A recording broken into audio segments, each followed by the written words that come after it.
நமஸ்காரம். அஸ்ட்ரோ பிருந்தா கோயம்புத்தூர்லேருந்து.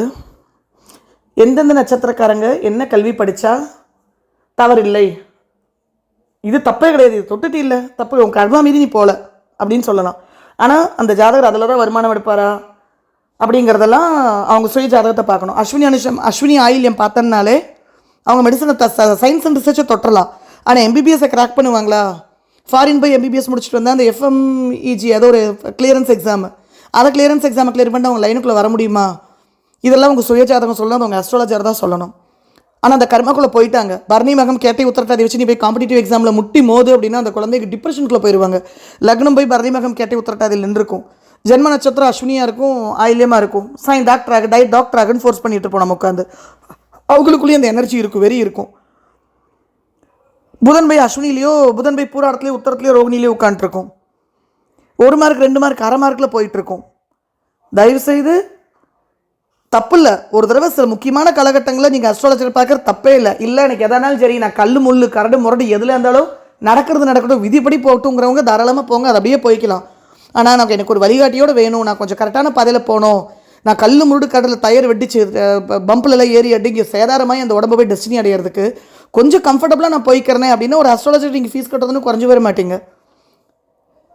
பூரட்டாதி நட்சத்திரம், பூரட்டாதி நட்சத்திரத்தில் ஒரு ஜென்மச்சந்திரன் இருந்துச்சு அப்படின்னா எந்த கல்வியெல்லாம் தொட்டால் அவங்களுக்கு தப்பு இல்லை அப்படின்னா அவங்க எந்த மாதிரி இடத்துல பணிபுரியறதுக்கேற்ற கல்வி நீங்கள் தேர்ந்தெடுக்கணும்னு சொல்கிறேன். Banking, finance, accounts, auditing, income tax, commercial tax, education sector, அறநிலையத்துறை, கன்சல்டன்ட், அட்வைசர், கைடு, வேதம் படிக்கலாம், ப்ரீச்சராக மென்டராக இருக்கலாம், குருக்களாக இருக்கலாம், பூசாரியாக இருக்கலாம். வட்டி தொழில் செய்யக்கூடாது, பெரும் பணத்தை போய் முதலீடு செய்யக்கூடாது, ஃப்ரீக்வெண்ட் இன்வெஸ்ட்மெண்ட், ரிப்பீட்டட் இன்வெஸ்ட்மெண்ட் செய்யக்கூடாது, வேலைக்காகவோ படிப்புக்காகவோ ஒரு இடத்துல முன்பணம் கொடுத்து வைக்கக்கூடாது, திரும்பி வராது. ஸோ இந்த லைனில் நீங்கள் என்ன படிக்க வச்சிங்கனாலுமே பூரட்டாதி அந்த ஸ்ட்ரீம் லைனுக்குள்ளே அவங்க கர்மாக்குள்ளே கேரண்டியாக இருப்பாங்க. ஆனால் உங்களுக்கு லக்னம் பரணிமகம் கேட்டை உத்தரட்டாதுலேருந்து நீங்கள் போய் சிஏல போய் குழந்தைய போய் மண்டை முட்டை வைக்கக்கூடாது.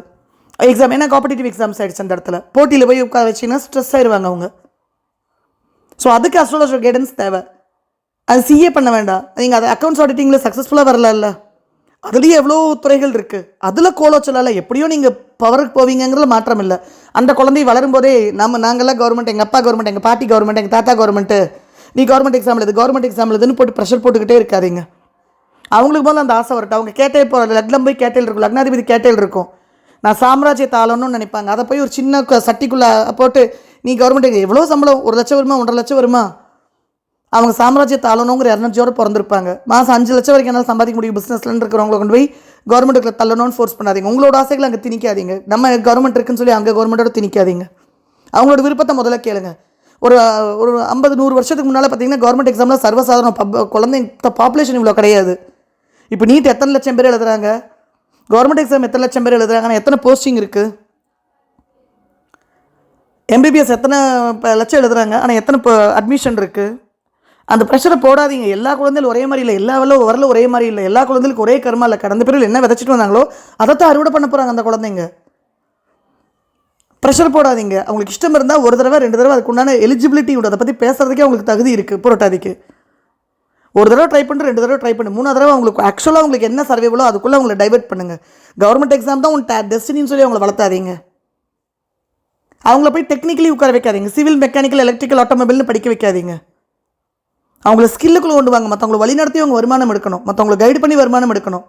மேனேஜரல் ஸ்கில்ஸ் நிரம்பியவங்க, லீடு பண்ணி கொண்டு போகக்கூடியவங்க, நட்டு போல்ட்டு கழட்டுறவங்க கிடையாது அவங்க. நீங்கள் இதெல்லாம் இப்போ நட்டு போல்ட்டெல்லாம் கழட்டுறது படிக்க வைங்களேன். அதுக்கப்புறம் எம்பிஏ படிச்சுட்டு அவங்க போய் கைடாக, கன்சல்டன்ட், அட்வைஸராக தான் இருப்பாங்க.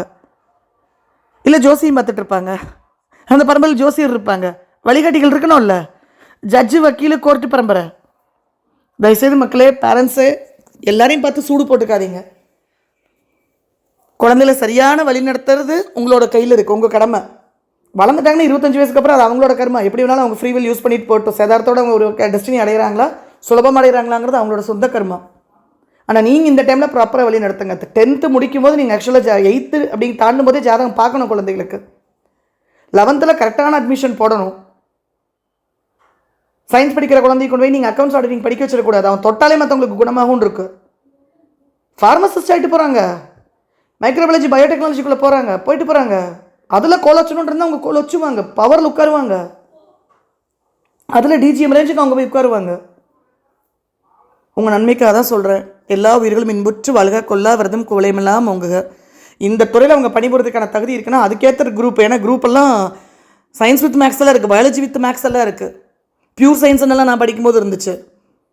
ஸோ என்ன கோர்ஸ் எடுத்தால் இதுக்கான காலேஜ் அட்மிஷன் போக முடியுங்கிறத பார்த்துட்டு அந்த கோர்ஸ் எடுக்குவீங்க.